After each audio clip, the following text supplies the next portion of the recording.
ये ग्रो कर नहीं सकता अपने बिजनेस में अनटिल एंड अनलेस ये खुद एनर्जी ना डाले। इज दैट ट्रू और नॉट? कितने लोग अपने आप को सेल्फ एम्प्लॉयड समझते हैं?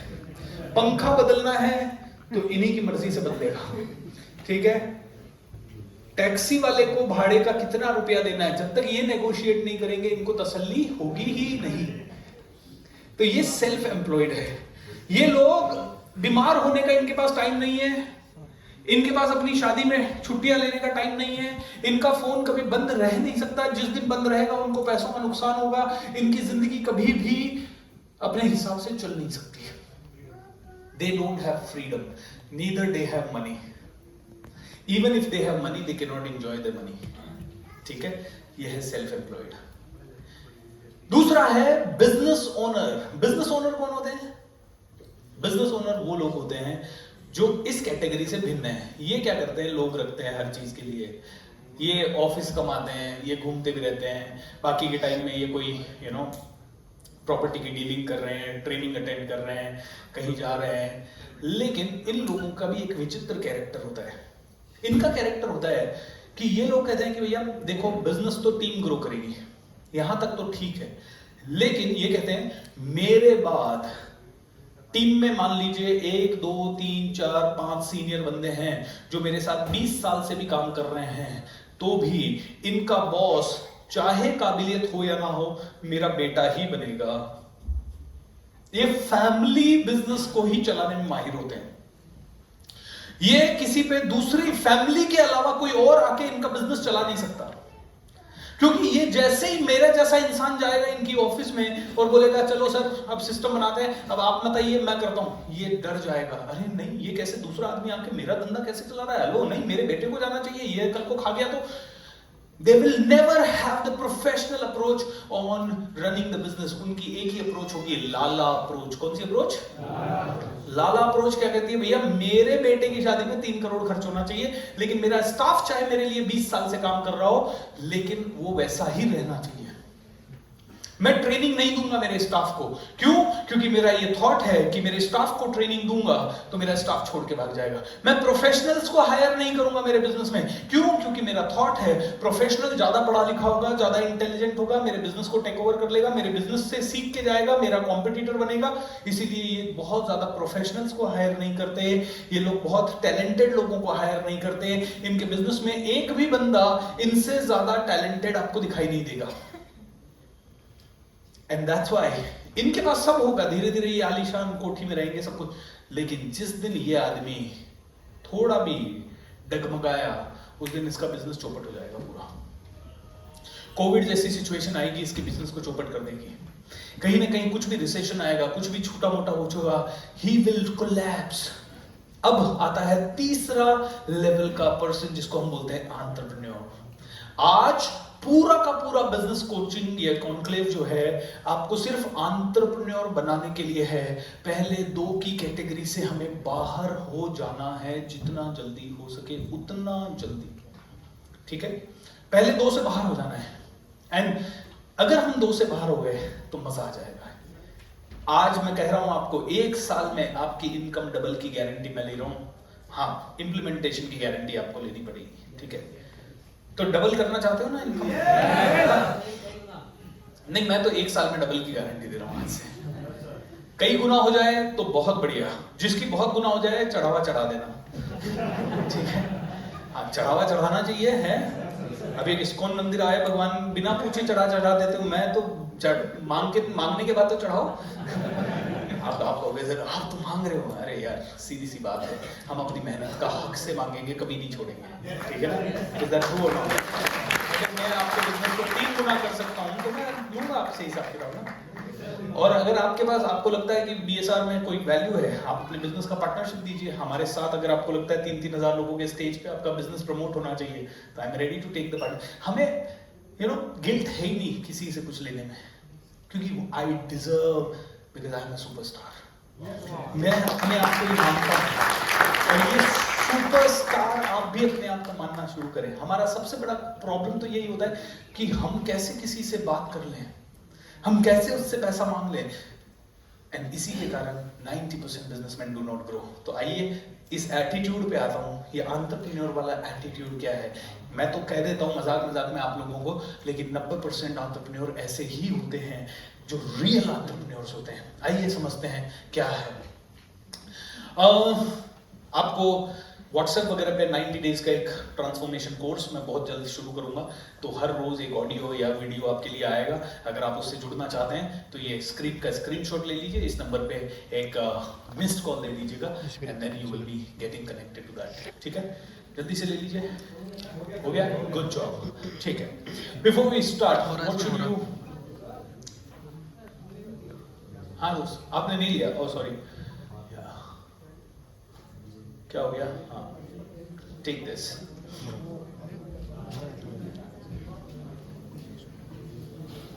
दोबारा से।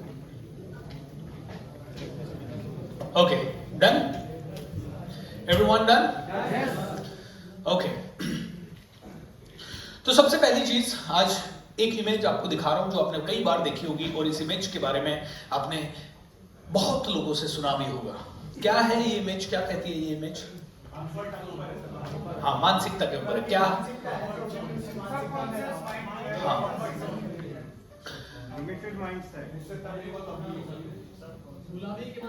गुलामी का मानसिकता है ना, कम करने की मानसिकता। और हम सबकी है ये, मेरी भी है ना, सबकी है। हर किसी का जैसे जैसे आदमी अपने नेक्स्ट लेवल पे जाता है, नेक्स्ट लेवल की मानसिकता हो जाती है, फिर नेक्स्ट लेवल पे जाता है, उस लेवल की भी मानसिकता हो जाती है, और ये हमेशा हमें रोकती है। और आप में से किसी को अगर पता नहीं है तो ये सिंपल सी कहानी है कि हाथी का बच्चा जब पैदा होता है तो उसको छोटी सी रस्सी से बांध दिया जाता है, और वो रस्सी थोड़ी मजबूत होती है, वो उससे तुड़ा नहीं पाता छोटा बच्चा। और एक और चीज की जाती है, जब भी वो उसको तोड़ने की कोशिश करता है तो उसके पाँव में एक नुकीला सा कुछ चुभा दिया जाता है, तो वो तोड़ने की कोशिश ही नहीं करता। धीरे के धीरे हाथी का बच्चा प्रोग्राम्ड हो जाता है कि इस रस्सी से मैं बंधा हुआ हूं, इसको कभी तोड़ ही नहीं सकता। और एक लेवल आता है जब वो उसी रस्सी से बंधा रहता है, लेकिन वो बहुत बड़ा हाथी बन जाता है, और वो ऐसी बड़ी बड़ी रस्सियों को, बड़े बड़े पेड़ों को, दरख्तों को उखाड़ सकता है, लेकिन उसके बावजूद भी वो उन्हें तोड़ने की कोशिश नहीं करता। क्यों नहीं करता? क्योंकि उसकी प्रोग्रामिंग हो चुकी है, उसका माइंडसेट बन चुका है। अब प्रॉब्लम हम सबका क्या है? बिजनेसमैन की स्पेशली बात करूं, क्यों वो गल्ला नहीं छोड़ता? एक बिजनेसमैन से मैं मिला, छोटा बिजनेसमैन था, मेरे से पूछता है, मैं रोज है ना अपनी सोसाइटी में जाता था, कार वार में सूट वूट पहन के कॉर्पोरेट्स में जाता था, तो मुझसे पूछता, सर एक मिनट आज आपसे बात करनी है। मैं दूध लेने गया तो दूध लेने के बोले आपसे बात करनी। मैंने कहा क्या बात करनी है? बोले सर आप रोज सूट वूट पहन के जाते हो, जाते कहाँ हो, करते क्या हो? ओके, करते क्या हो आप? मैंने कहा ना मैं बिजनेसेस बढ़ाता हूँ। अरे सर तो मेरा भी बढ़ाओ, मैं तो रोज आपके घर दूध दे के जाता हूँ, तो मेरा भी बढ़ाओ। मैंने कहा बिल्कुल बढ़ा सकते हैं, तो किसी दिन 5-7 मिनट बात करने का टाइम हो आपके पास तो अभी है सर, मैं सब छोड़ देता हूँ। वाइफ को बुला, ए सीता इधर आ, ये तू संभाल, मैं सर के साथ बैठता हूँ। मैंने कहा ठीक है भाई, बहुत बढ़िया चीज है। तो मैंने पूछा कितने सालों से दुकान कर रहे हो? बोले 20 साल हो गए सर। मैंने कहा 20 सालों में एक ही दुकान क्यों है? क्या 20 साल पहले ये सोच के दुकानदारी करनी शुरू की थी कि एक ही दुकान होगी, या आपने ये सोचा था कि 1 से 2 होगी, 2 से 4 होगी, 4 से 6 होगी, 6 से 8 होगी, 8 से 10 होगी, 10 से 12 होगी, और फिर धीरे धीरे मैं दुनिया में फैलूंगा, देश में फैलूंगा? क्या सोच के दुकानदारी शुरू की थी? बोले सर सोच तो यही होगी कि एटलीस्ट 20 सालों में 5-10 तो होनी चाहिए थी। मैंने कहा क्यों नहीं हुई? बोले सर एक बार ना रखा था एक आदमी, उसको सिखाया भी, आदमी नहीं मिलते सर हमको, उसको सिखाया भी, और सिखाने के बाद उसने क्या किया, वो दूसरी जगह जाके उसने दूसरा बिजनेस खोल दिया सर, तो मेरा कॉम्पिटिटर बन गया सर। तो हमने अब समझ लिया है सर कि आदमी तो मिलते नहीं है, और जब आदमी मिलते नहीं है तो दूसरी दुकान खोलना मुश्किल है सर। तो मैंने कहा अब ये बता, इस एक दुकान में 20 साल पहले कितना % मार्जिन कमाता था और अभी कितना कमाता है? बोले सर अब तो बहुत घट गया, पहले तो किसी किसी चीज में 15-15, 20-20% का मार्जिन मिलता था, अब तो 1%, 2%, 2.5% पे काम करना पड़ता है। मैंने कहा मतलब 20 साल में ग्रोथ ज्यादा हुई है या कम हुई है? बोले सर इन्फ्लेशन के हिसाब से, मतलब उसने तो कहा सर थोड़ी तो हुई है। मैंने कहा इन्फ्लेशन के हिसाब से देखे तो 0 हुई है। बोलता है अच्छा। तो मैंने उसे एक चीज समझाई, मैंने कहा भाई सुन, अगर आप भी सुनिए, अगर 30% के हिसाब से आपका बिजनेस ग्रो करता है हर साल, 30% की ग्रोथ, तो इसका मतलब कहलाता है कि आपका बिजनेस आईसीयू में है। इसका मतलब है you are not growing at all. अगर आपका बिजनेस 30% पर ईयर ग्रो कर रहा है तो बिल्कुल ग्रोथ नहीं कर रहा है। आप कहोगे क्यों? तो मैं आपको बताता हूं। अगर 30% की आपकी ग्रोथ है, इस 30% में से 8% क्या है? इन्फ्लेशन रेट है। तो मतलब एक्चुअल ग्रोथ कितनी हुई? 22%।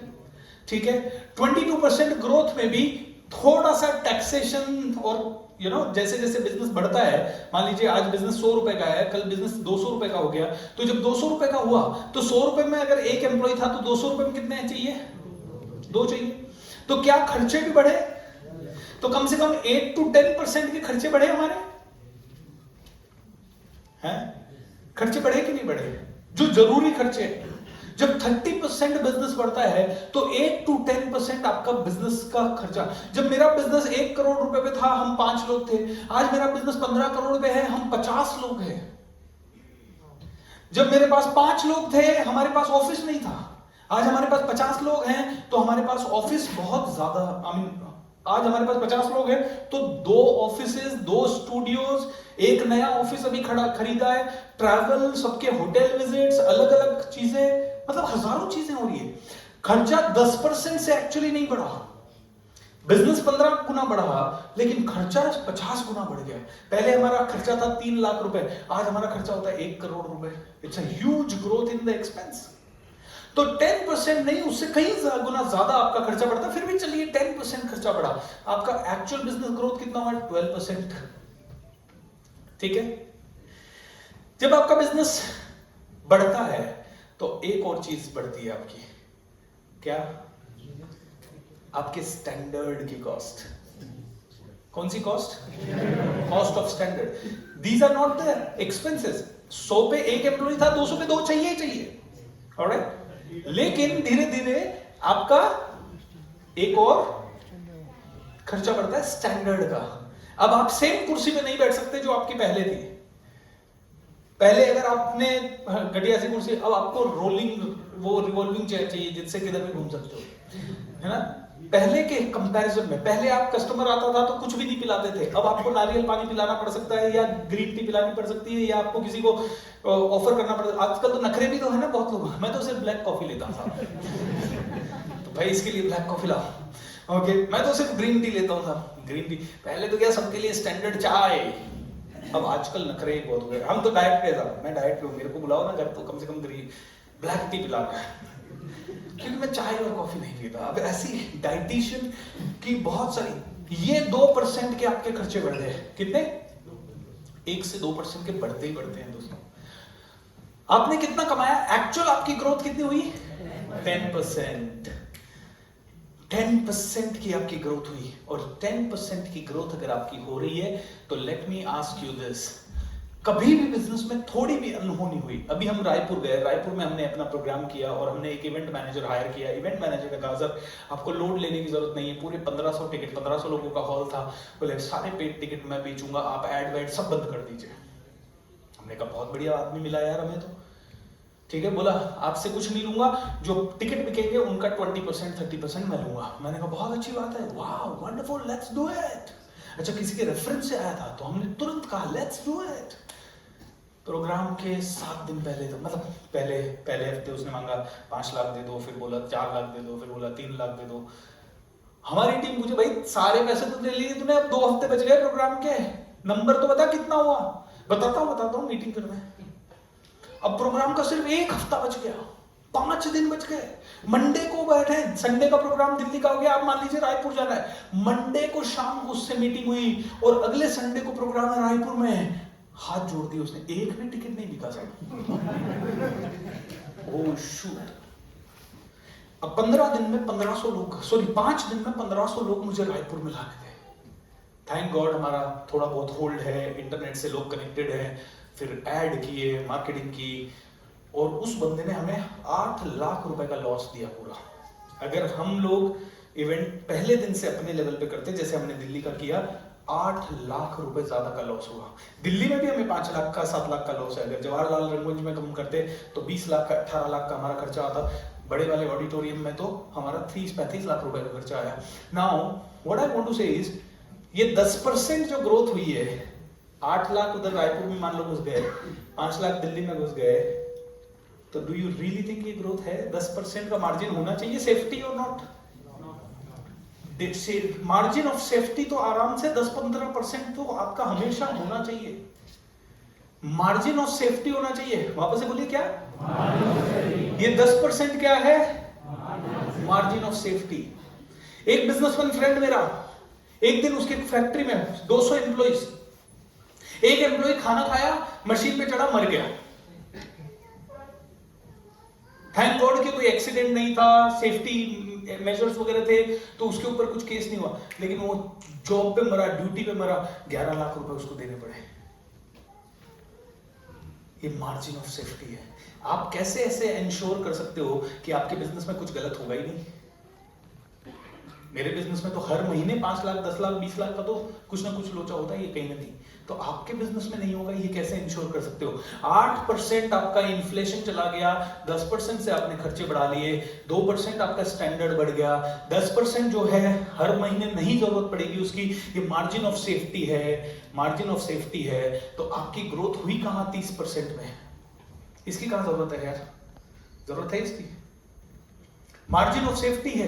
अब बताइए ग्रोथ हुई क्या? कितने लोगों को लगता है कि ग्रोथ हुई? तो मैं कह रहा हूं आपको, अगर आपका बिजनेस हर साल 50% नहीं बढ़ रहा है, कितना? 50%, तो आपकी ग्रोथ नहीं हो रही है। तो आप उस लेवल पे कभी नहीं पहुंच पाओगे जिस लेवल पे आप पहुंचना चाहते हो। अब ये क्यों नहीं हो पाता?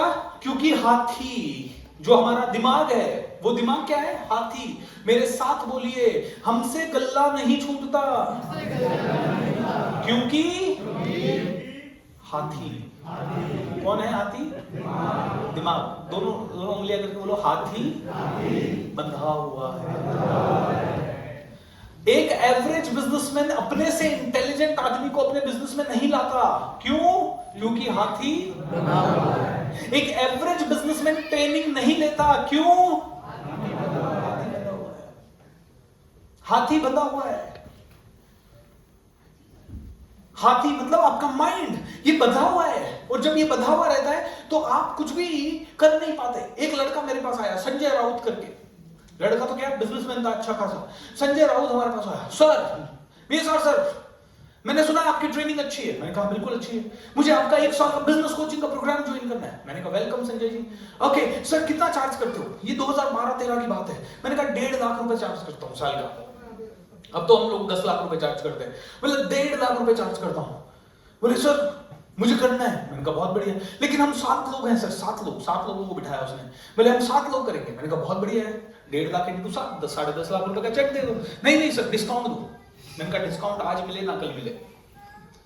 मैंने कहा डिस्काउंट चाहिए तो एक तरीका आपके पास है, ठीक है, आप 200 लोग इकट्ठा करो, मुझे मेरी एक दिन की फीस 4 लाख रुपए दे दो, ठीक है, और फिर डिस्काउंट ही है। आप 20 लोग बैठोगे, साल भर में आप जितने प्रोग्राम यहाँ होते उतने कराओ। 4 लाख इंटू मैंने अपने लिए मान लीजिए 10 प्रोग्राम के 40 लाख रुपए, आप 400 लोग इकट्ठे कर लो, आप सभी को 1-1 लाख रुपए आएगा। या मैं भी 1-1 लाख क्या 10-10 हजार रुपए आएगा सर 400 लोगों को। बोला नहीं सर ये तो बहुत ज्यादा है। हाँ, हम तो 7 ही हैं सर, और आप 1.5 लाख में दो हमें। मैंने कहा नहीं दूं। अब उसका हाथी बंधा हुआ था। क्या था उसका हाथी? कि डिस्काउंट नहीं मिलेगा तो कोर्स नहीं करूंगा। क्या था उसका हाथी? कि डिस्काउंट नहीं मिलेगा तो जिंदगी में आगे नहीं बढ़ूंगा, डिस्काउंट मिलेगा तो ही आगे बढ़ूंगा। सब उसका नतीजा बताता हूं, नहीं आया वो। लेकिन हमने भी फिक्स्ड पॉलिसी कर रखी थी, भैया आएगा तो फीस तो बिना डिस्काउंट। पॉलिसी सेट है हमारी। ऑलराइट, मैंने कहा तेरे घर के हैं क्या ये 7 बिजनेसमैन? तेरा बेटा है क्या इनमें? तेरा बेटा है तो तेरे बेटे के लिए मैं 50% देता हूं, क्योंकि दूसरे आदमी में, घर परिवार के दूसरे आदमी के लिए। तेरा पार्टनर है क्या इनमें? बोलो पार्टनर भी है। तो फिर 1.5 लाख रुपया। बोला ठीक है मैं नहीं आ रहा। कोई बात नहीं बता। 1 साल बाद फिर से फोन आता है उसका, हेलो बीएसआर सर कैसे हो? मैंने कहा हाँ बोलो, आपसे मिलना है। मैंने कहा आओ सर कोर्स करना है। मैंने कहा कोर्स करना है, वाह वंडरफुल, वेलकम वेलकम। कितना रुपया सर? 2 लाख रुपया। अरे सर पिछले साल तो 1.5 बोला था। मैंने कहा सर 1 साल हो गया। क्या हो गया? 1 साल गुजर गया सर उस बात को, है इन्फ्लेशन बढ़ गई 30%, तो मैं वैसे ही ग्रोथ करना सिखा रहा हूं। मैंने कहा सर ये 2 लाख का फीस है अभी, 1 साल में हमारी पॉपुलैरिटी बढ़ गई सर, 2 लाख रुपए देके अगले साल ज्वाइन किया। मैंने पूछा क्यों भाई, अब क्यों डिस्काउंट के बिना रो रहा है? सर इस साल वो 7 लोग जो बिठाए थे ना, उनके कारण ना बहुत लॉस हो गया सर। मैंने कहा पहले कर लेता, पहले कर लेता तो लॉस नहीं होता। क्यों नहीं किया पहले हाथी बना हुआ है each and every one of us. इसका मतलब यह है हम में से हर एक इंसान के चारों तरफ हमने अपनी एक काल्पनिक बाउंड्री बना रखी है, और उसी बाउंड्री के हिसाब से हम विचार बना लेते हैं, और उसी के हिसाब से हमारे डिसीजन हो जाते हैं, उसी के हिसाब से हमारी सारी की सारी थिंकिंग चलती है, उसी के हिसाब से हम लोग अटक जाते हैं, और उसी के हिसाब से हम लोग अच्छे से अच्छे डिसीजन नहीं ले पाते। And because of that we lose lot of opportunities, lot of money, lot of chances, lot of good people, lot of I think new markets. बहुत सारे, कितने लोग इस चीज से सहमत है? Come on raise your hand, right? इसके कारण हम इतना लूज करते हैं हमें भी नहीं पता, and we really feel oh मैंने जो किया सही किया, आपने जो किया सही नहीं किया, क्योंकि मैं जो कर रहा हूं वो भी सही नहीं है, आप जो कर रहे हैं आपका भी सही नहीं है, और अगर कोई आदमी गली में भाग रहा है वो भी सही नहीं भाग रहा है। वो वहां गली में जैसे भाग रहा है वैसे भागेगा, उसको कोई नहीं पूछने वाला। कोई भूत भी होगा ना तो वो उसको पूछेगा नहीं कि भाई देख तू भाग रहा है ना, तू मेरे साथ भाग। वो भूत भी कहेगा भाग चल, तेरे साथ क्यों भागना है? क्योंकि वो भाग रहा है, क्यों भाग रहा है उसको भी नहीं पता, कैसे भागना है। लेकिन उस भागने को भी अगर कोई इंसान, मैं अगर आज कहूं कि मैं ट्रेनिंग ले रहा हूं, मैं तो जो ले रहा हूं वो बेस्ट ही हो सकता है, मेरी जो मेथड्स हो उनमें भी हजारों गुना करेक्शन की जरूरत हो, राइट हो रहा हूं। और वो अवेयरनेस जब तक नहीं होगी तब तक हम आगे नहीं बढ़ पाएंगे। दोस्तों इस हाथी को खुला रखना पड़ेगा। बहुत लिमिटेशंस हैं हमारे मन में, हम बिजनेस के लिए पढ़ते नहीं हैं, हम बिजनेस के लिए सीखते नहीं हैं, हम थोड़ा सा सीख के बड़े एक्सपेक्टेशन रख लेते हैं। हम में से कई लोग आसमान का ख्वाब देखते हैं, $1 बिलियन का ख्वाब देखते हैं, लेकिन बिलियनर बनने के लिए जो करना है वो करते नहीं है। कई सारे चैलेंजेस आते हैं। सो मैं आपसे पूछना चाहता हूँ, do you want to survive और do you want to thrive? Survive तो कुछ मत करो, सांस तो वैसे ही चलती रहेगी हैं। यहाँ इस्कॉन के बाहर लेट जाओ, कोई ना कोई खाना भी दे देगा। सर्वाइव ही करना है ना, तो कुछ करने की जरूरत नहीं है। तो सीमा जी, यू वांट टू सर्वाइव? छोड़ दो, घर बार बेच दो, डोनेट कर दो हमारे फाउंडेशन को सब। You want to thrive, you want to grow. मेरे साथ बोलिए, growth equals to happiness, growth equals to passion. आप उस चीज में पैशनेट होंगे ही नहीं जहां पे ग्रोथ नहीं मिल रही है, आप उस चीज में हैप्पी होंगे ही नहीं जहां पे ग्रोथ नहीं मिल रही है। ट्रू और not? So you always want to thrive. सो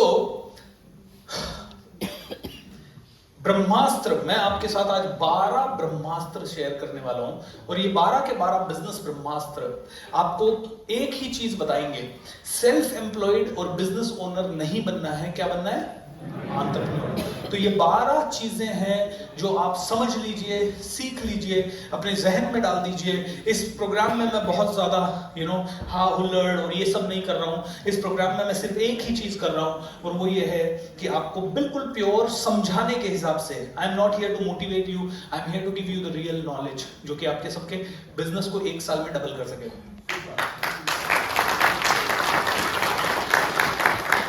अब thank you so much sir.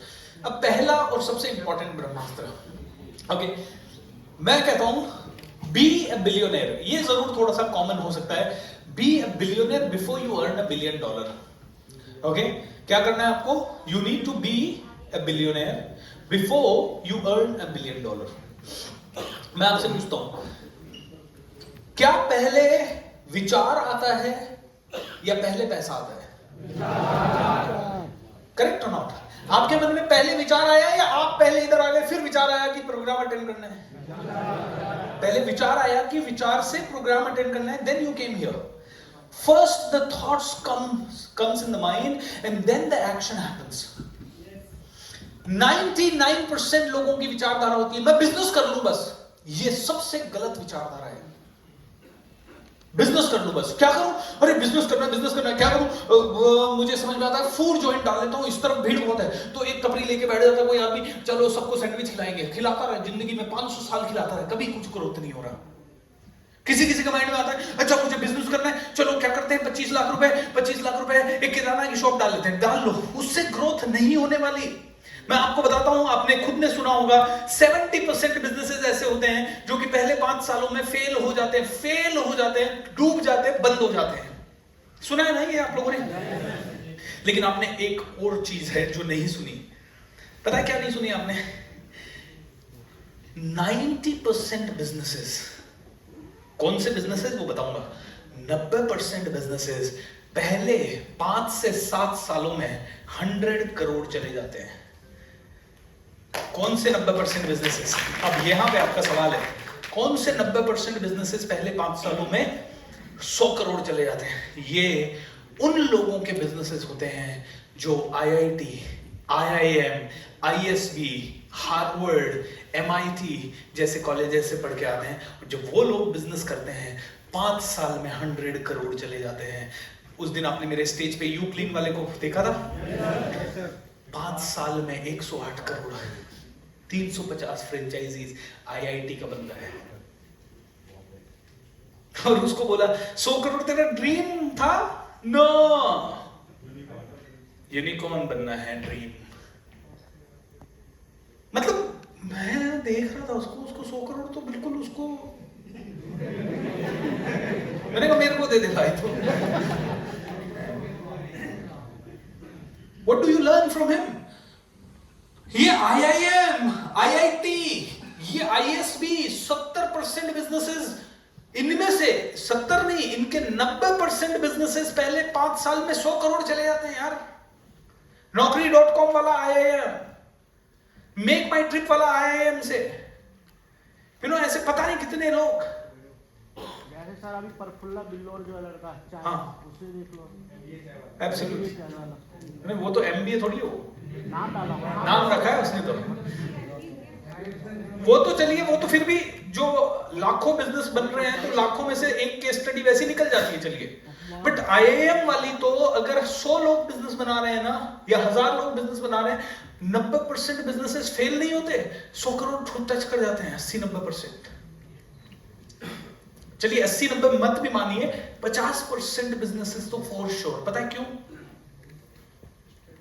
क्योंकि उनको जैसे ही वो, हमारा बच्चा MBA करने जाता है, हम कहते हैं बच्चे को MBA कराओ भाई, MBA तो जरूरी है। बच्चा हमारा MBA करने जाता है, MBA वाले उसको कहते हैं ऐसे खड़ा होना है, ऐसे इंटरव्यू देना है, पास हो जाना भाई। उसको यही सिखाया जाता है इंटरव्यू कैसे क्लियर करना है।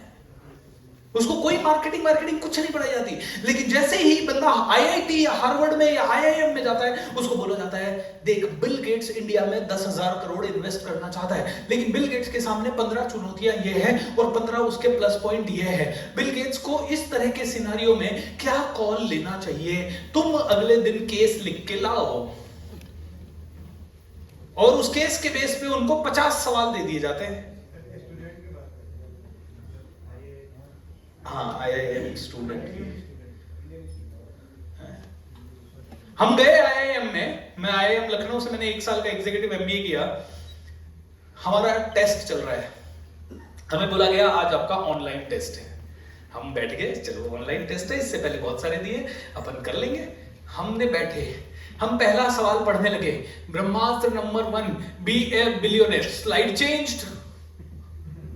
हमने कहा सर अभी तो हमने पढ़ी नहीं। हमने कहा सर हमने पढ़ी नहीं, पीछे वाली पे जाओ। पीछे वाली पे जाने लगे, पीछे वाले पे मान लो आए, और हमने कहा सर पढ़ी नहीं। इतनी देर में तो स्लाइड फिर चेंज। अरे सर वो दोनों नहीं पढ़ी, तीसरी चेंज। अरे सर इस पिक्चर को नहीं देखा, ये चौथी चेंज। अरे कर क्या रहे हो? Welcome to IIM। इतना ही समय मिलेगा एक स्लाइड पढ़ने को, तुम्हें तुम्हारी पढ़ने की स्पीड बढ़ानी है। वेलकम इतना शार्प कर देते हैं। पता है मेरे पेपर में कितने मार्क्स आए? 100 में से -42। कितने आए सर? -42। Bloody hell. मतलब मैं नहीं, पूरी क्लास माइनस में, पूरी क्लास माइनस में।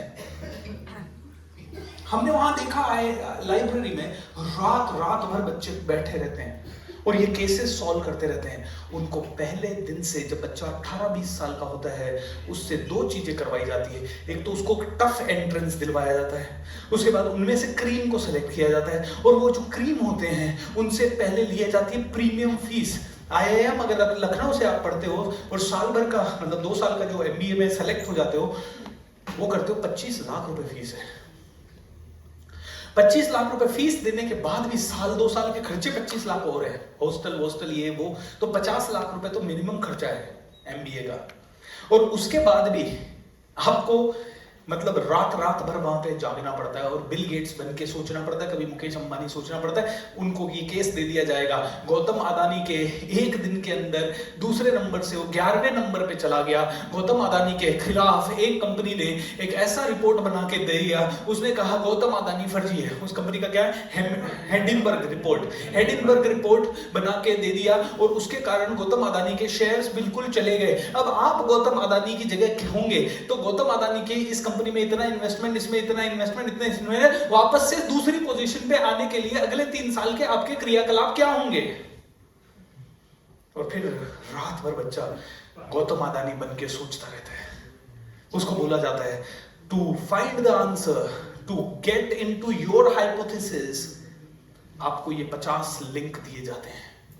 रात भर बच्चा पढ़ के उन 50 लिंक को करता है, उसके बाद उसका उत्तर तैयार करता है, फिर अगले दिन क्लास में प्रेजेंटेशन देता है। क्लास में जो प्रेजेंटेशन देता है उसके बाद दूसरा बच्चा प्रेजेंटेशन देता है। ये जो प्रेजेंटेशन देता है इसने इतना सोचा था,